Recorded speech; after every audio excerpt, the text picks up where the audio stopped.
안녕하세요, 와트맨입니다. 21일차 우크라이나 전황 소식 전해드립니다. 14일 시작된 우크라이나와 러시아의 4차 협상이 계속해서 진행되고 있습니다. 젤렌스키 대통령이 나토 가입을 포기하는 듯한 발언을 하며 우크라이나의 중립국가 모델이 합의된 것으로 보입니다. 이오르 저부크바 우크라이나 대통령 보좌관은 협상이 보다 건설적인 방향으로 진행되고 있다고 밝혔습니다. 다만 돈바스 지역의 영토 문제에선 첨예하게 대립하고 있으며 추가 확인이 필요하나 획득한 정보에 의하면 미국이 무기 지원을 발표하자 젤렌스키의 발언이 협상의 우선순위는 전쟁 종식, 안보 보장, 주권, 영토 무결성 회복으로 입장이 바뀌었다고 합니다. 소식통은 미 군사 원조를 받기로 한 후 젤렌스키가 양보하지 않겠다는 의지를 보였다고 전했습니다. 바이든 대통령은 10억 달러치 무기를 지원할 것을 밝혔습니다. 스팅어 대공 미사일 800기, 제블린 2000기를 포함한 9000기의 대전차 무기, 자폭 드론 스위치 블레이드를 포함한 드론 100기, 박격포를 포함한 개인 화기 7000정, 2천만 발의 탄약이 이번 주 내에 전달될 것입니다. 스위치 블레이드는 최대 80km까지 날아가 적 기갑 전력을 타격할 수 있는 자폭 무인기로 전쟁 양상이 크게 변할 수 있다 전문가들은 평합니다. 젤렌스키 대통령은 미국 화상 연설에서 우크라이나 상공을 비행 금지 구역으로 만들어 달라 또 한 번 요구했지만 미국은 난색을 표한 것으로 알려졌습니다. 폴란드 마테우스 총리는 다음 주 나토 정상회담에서 우크라이나의 평화 유지 전력 파견을 제안할 예정인데 실현 여부는 불투명합니다. 젤렌스키 대통령은 우크라이나 방문 중인 카림 칸 국제형사재판소 검사와 화상회의를 가졌습니다. 유엔 최고법정 국제사법재판소가 러시아의 군사행동 중단을 명령했지만 판결을 집행할 수단이 없기 때문에 러시아가 따를지는 의문입니다. 바이든 미 대통령은 기자들 앞에서 처음으로 푸틴을 전범이라 불렀고 크렘린은 용납할 수 없다고 밝혔습니다. 전체적으로 전선에 큰 움직임은 없으나 우크라이나 동부 전력의 고립이 현실화되고 있는 반면 일부 지역에서 우크라이나군의 반격이 이뤄지고 있습니다.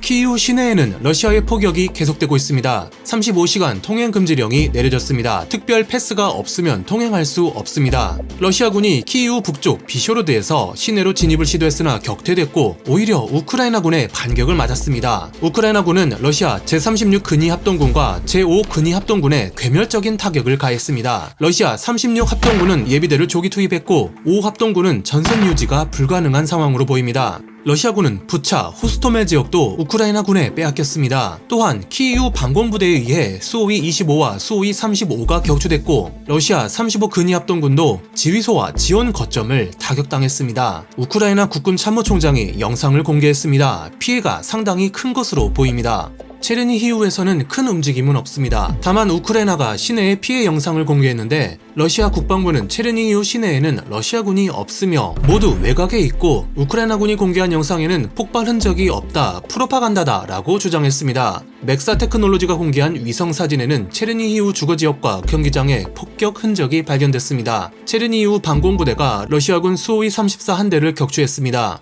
수미와 레베린과 아크티르카는 여전히 봉쇄된 상태입니다. 15일 하르키우 도심을 방어하던 우크라이나군이 보급 문제를 안고 있는 외곽 러시아군을 상대로 대대적인 반격을 시작 외곽 지역을 탈환하는 데 성공했습니다. 16일 러시아군의 반격이 있었으나 대부분 격퇴되어 국경 쪽으로 밀려난 상황입니다.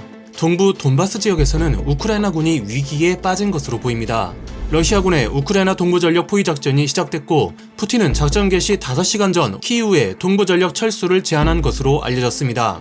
루안스크 지역 반격 전투에서 우크라이나 8일 공수부대가 러시아 제6 차량화 보병 여단을 밀어냈으나 러시아군에 의한 세베로도네츠크와 리시칸스크의 포위가 거의 완료된 것으로 보입니다. 러시아 국방부는 러시아군과 루안스크군이 세베로도네츠크 시가지로 진입했다고 발표했습니다. 이지움에서도 바르니코베를 향한 남쪽 전선이 확장됐습니다. 도네츠크군은 마리인카 점령을 위해 2km 전진했으며 볼로바카 지역에서도 북상 중입니다. 미 정보부가 우크라이나에 전력을 동부에서 철수시키고 드니프로와 하르키우 방어에 투입하기를 권고한 바 있으나 획득한 정보에 따르면 우크라이나군은 철수할 연료와 충분한 탄약을 보유하고 있지 않으며 전투원들은 마리우폴과 같은 기적을 바라며 방어를 계속할 것이라고 말하고 있다고 합니다. 젤렌스키 대통령은 동부군 작전사령관 알렉산더 파블류크를 해임했습니다. 방어선 구축 실패와 볼로바카 함락에 대한 책임 그리고 명령 없이 도네츠크의 토치카 U 미사일을 발사해 민간인 21명을 사망케 하고 37명에게 부상을 입혔다는 이유입니다. 알렉산더 사령관의 후임자는 에드와르 모스카레프 육군소장입니다. 단기 결전을 위해 빠르게 진격하다 64km짜리 창피를 당하는 등 작전 실패로 군 재편과 보급선 유지에 열중 중인 북부 러시아군과는 다르게 동부, 남부 러시아군은 보급 체계를 탄탄히 하며 전선을 밀고 있습니다. 하지만 돈바스 반군의 피해가 굉장히 큰 것으로 확인됐습니다. 도네츠크 1군의 강제 징집이 이루어지고 있으며 신병들은 훈련도 없이 격렬한 전쟁으로 보내지고 있어 병력 손실률이 무려 최고 80%에 달하는 것으로 추정됐습니다. 당국은 사상자 정보를 은폐하고 있는 것으로 보이며 지역 병원들은 마비 상태이고 유가족들에겐 사망 진단서만 줄 뿐 어떻게 죽었는지 설명은 하지 않고 있습니다. 이번 영상은 여기서 끊고 마리우폴 상황부터 남부 흑해까지 그리고 미국의 뒤통수를 친 인도의 상황을 다음 영상에서 전해드리겠습니다. 감사합니다. 와트맨입니다.